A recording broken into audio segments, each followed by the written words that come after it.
gabdhuhu way kala duwan yihiin dabeecad ahaan taasi waxa ay keeni kartaa inay ku kala duwanaadaan calaamadaha ay muujinayaan marka ay wax jeclaadaan balse waxaa jira calaamado ay ka siman yihiin waxaan kuu soo gudbin doonaa calaamadaha ugu caansan qaar ka mid ah ee la socod wanaagsan kow xishood waa calaamada ugu horeysa waxay la soo baxaysaa xishood xad dhaaf ah oo mararka qaarkood ku kalifa inay ku tusi weydo wajigeeda oo ay foorar kugu qaabisho labo naxdin waxaa gabadha ku badanaya naxdin dhinaca wadnaha la xidhiidha oo markasta ay la kulanto qofka ay jecleyd waxaa garaac xoogan sameynaya wadnaha gabadha tani ma ahan xanuun laakiin waa jecel karaayay isku dhex yaacid iyo aamusnaan ayaa wehelisa saddex hadaaq waxaa gabadha ku bata in markasta ay ku hilmaanto magaca qofka ay jeceshahay iyada oo qof kale u yeedhaysa ayaa ay ku hadaaqaysaa magaca qofka ay xooga u jeceshahay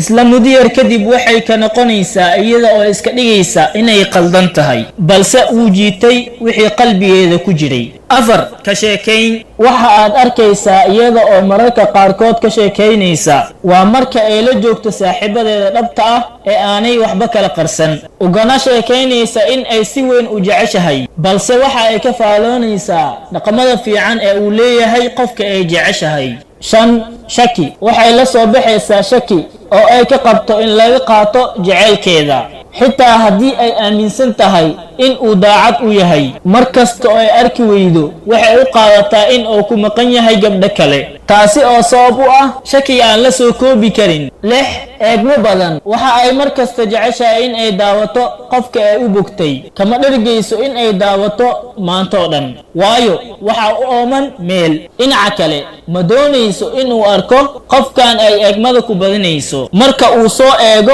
degdeg ayay ugu jeesanaysaa laakiin waxa ay rabtaa in ay eegto isaga oo aan soo eegayn noocan eegmadii ahi waa ay ka duwan tahay eegmooyinka waayo waxa ay ku dheehan tahay indho ku doogsi iyo farxad toddobo maqnaan xagga maskaxda ah waa calaamad sidaasi aan u weynayn balse marmar noqota mid keenta saameyn xoogan waxaa gabadha ku dhaca maqnaansho dhinaca maskaxda ah oo ay marka howl qabanaysa soo dhexgala waxaa la arkaa gabadha marka ay dad la joogto ayada oo maskax ahaan baxday ayada oo ka fikirayso qofka maskaxdeeda soo galay haddii uu qof su'aalo waxa ay ka fikiraysay way badifiraysaa inay fikiraysay waxyaabaha maankeeda ka guuxayana waxa ugu culus sida ay ula kulmi lahayd qofka ay u hayso jecelkan daran sideed socod ku badin waxa ay goor kasta raadinaysaa inay indhaha ku dhufato qofka u daran inay aragto taasina waxa ay keentaa inay bilowdo socod badan oo ay ku tegayso goobaha laga helo qofka ay rabto inay indhaha ku doogsato ugu yaraan 3 jeer ayay socod ku maraysaa goobaha laga helo jecelkeeda ay ku indho kuulato sagaal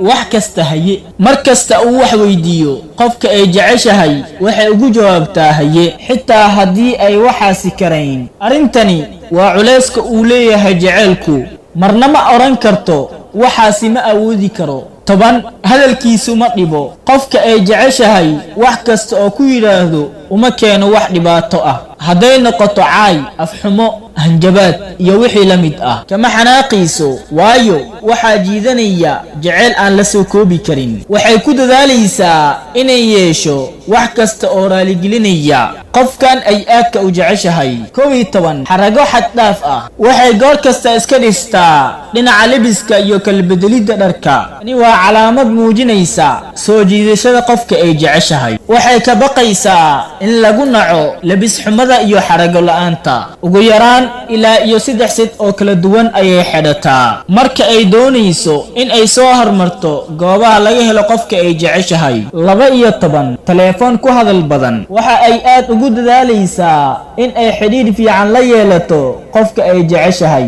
haddii ay ku adkaato inay toos ula xidhiidho jecelkeeda waxay la xidhiidhaysaa cid ay isku fiican yihiin jecelkeeda markasta waxaa lagu arkaa iyadoo telefoon garaacaysa ama ku mashquulsan inay cid la hadasho amaba fariimo diraysa waad ku mahadsantahay daawashada muuqaalkan haddii aad isku aragtay tilmaamahan mid ka mid ah fadlan nala wadaag qaybta hoose ee kommentiyada kana dhiibo fikirkaaga fiican soo dhawow haddii aad nagu cusub tahay fadlan subscribe saar gambaleelkana furo si aad u noqoto daawadaha ugu horeeyo like saar lana wadaag asxaabtaada si ay kula faa'iideystaan inta aan ku kulmi doono barnaamijka xiga waxa idinkaga tagayaa sida iyo fi amaanillah wassalaamu calaykum wa rahmatullahi wa barakaatuh